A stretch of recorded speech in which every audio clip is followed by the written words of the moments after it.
everyone, welcome back to the YouTube channel Dr. Alam Services. I am Mohammad Uwais Alam, third year MBBS student at government medical college Fatehpur. अभी इस video में बात करने वाला हूँ all India quota Ayush counselling यानी AA CCC के round 3 के बारे में, जिसकी आज से जो है चॉइस फिलिंग स्टार्ट हो चुकी है। तो जो लोग भी थर्ड राउंड में पार्टिसिपेट कर रहे हैं उन सभी के लिए ये इंपॉर्टेंट अपडेट कि आप सब आज से चॉइस फिलिंग कर सकते हैं। उसके साथ ही सीट मैट्रिक्स आ चुकी है BAMS की, BHMS की, BOMS की। वो सभी अपडेट आपको यहाँ पर मिल जाएंगे, ऑफिशियल वेबसाइट पे आएंगे तो करंट एंड इवेंट के सेक्शन में। पहले अगर शेड्यूल की बात की जाए तो शेड्यूल के हिसाब से आज थर्ड राउंड की जो है चॉइस फिलिंग स्टार्ट है, जिसकी टाइमलाइन है 10 अक्टूबर से 14 अक्टूबर तक।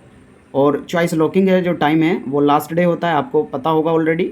तो 14 अक्टूबर को 2 बजे से लेकर 11:55 तक आप सब जो है अपनी चॉइस को लॉक कर सकते हैं। उसके साथ ही एक दो कुछ नए कॉलेजेस भी ऐड हुए हैं, वो सब और उनकी पूरी सीट मैट्रिक्स आ चुकी है। और अगर आप सीट लॉक करना भूल जाते हैं तो उस केस में ऑटो लॉकिंग की फैसिलिटी अवेलेबल है, तो उसके लिए आपको घबराना नहीं है। तो सीट मैट्रिक्स देखने के लिए आप ऑफिशियल वेबसाइट पर करंट एंड इवेंट के सेक्शन में आएंगे तो दो तरह की आपको सीट्स यहाँ पर दिख रही होंगी, तो दोनों का मतलब आपका जानना जरूरी है और देखना।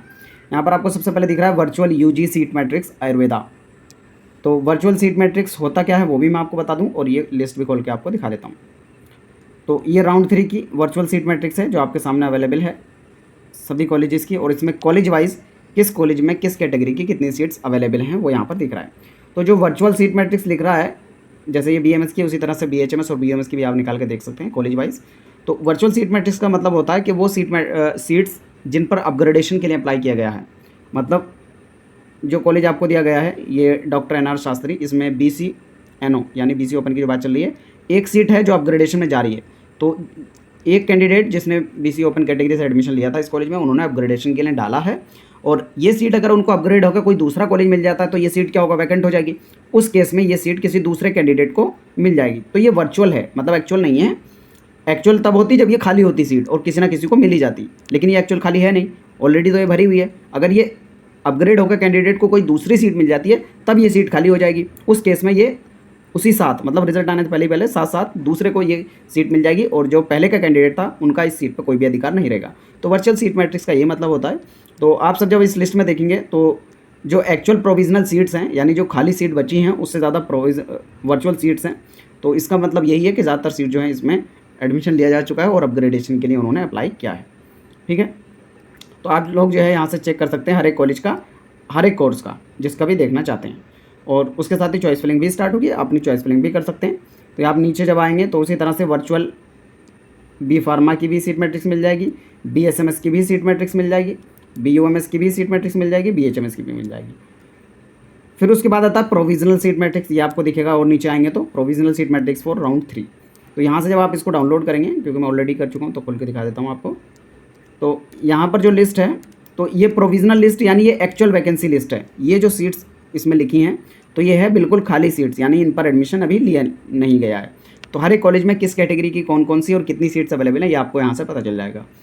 फॉर एग्जांपल यहाँ पर डॉक्टर NR शास्त्री का जो अभी हमने देखा था STNO में एक सीट बिल्कुल वैकेंट है, यानी इस पर किसी पे भी एडमिशन नहीं लिया अभी तक और ये खाली है, किसी भी कैंडिडेट को ये अलॉट हो जाएगी। ठीक है, तो इस तरीके का होता है प्रोविजनल सीट मैट्रिक्स का मतलब कि जो बिल्कुल खाली है, अभी तक किसी को भी अलॉट नहीं हुई है, कोई भी कैंडिडेट आता है तो आगे आने वाले राउंड में ये उसको मिल जाएगी। ठीक है, और ये रूल्स के बारे में तो मैंने आप सबको बताया था कि कुछ इंपॉर्टेंट रूल्स हैं राउंड 3 के लिए कि आपको कोई भी सीट मिल जाती है आपको एडमिशन लेना पड़ेगा। अगर एडमिशन नहीं लेते हैं तो आप हर एक काउंसलिंग से बाहर हो जाएंगे, ऑल इंडिया की काउंसलिंग से भी, स्टेट काउंसलिंग से भी। और अगर आपको पहले ही कोई कॉलेज मिल रखा होगा स्टेट काउंसलिंग से तो वो भी अपने आप कैंसिल हो जाएगा। तो इसलिए बहुत संभल के आपको जो है चॉइस फिलिंग करनी है। जो कॉलेज लेना चाहते हो 100% वही लेना, और अगर कहीं पहले ही एडमिशन ले चुके ऑलरेडी और उसमें पढ़ना चाहते हो तो चॉइस फिलिंग ही मत करना। अगर चॉइस फिलिंग की कॉलेज अलॉट हुआ तो पुरानी जो सीट एडमिशन है वो भी चला जाएगा और आगे किसी भी काउंसलिंग में पार्टिसिपेट नहीं कर पाओगे। ये इंपॉर्टेंट रूल है, आप सभी जान लें। इसके बाद भी कोई क्वेरी बचती है कमेंट में आप बता सकते हैं। बाकी बहुत जल्द ही मैं नेक्स्ट वीडियो में आपको बता दूंगा सीट मैट्रिक्स के बाद एक्सपेक्टेड कट ऑफ क्या रह सकती है कैटेगरी वाइज। तो उस सब के लिए आप चैनल के साथ जुड़े रहें। मिलते हैं नेक्स्ट वीडियो में, तब तक के लिए थैंक यू।